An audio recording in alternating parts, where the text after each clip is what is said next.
আচ্ছা বউ ডিমটা ভাঙছেন আরে শালির বেটি তোর কাছে বাড়িতে ভাঙতি তুই আর মাংস করে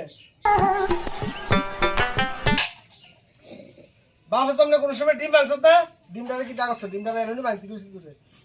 হাইরি তুমি তো কইছিলে বাড়িতে ভাঙতাম ডিম কত সারি এসে জিনি এমনি ভাঙতি কইছিস তোরে না আরেকটা এটা কি করতাম আমার মাথার ভাঙ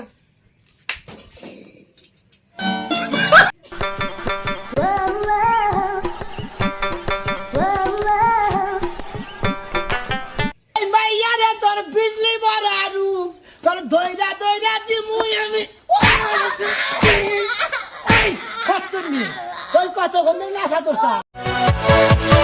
Yeah.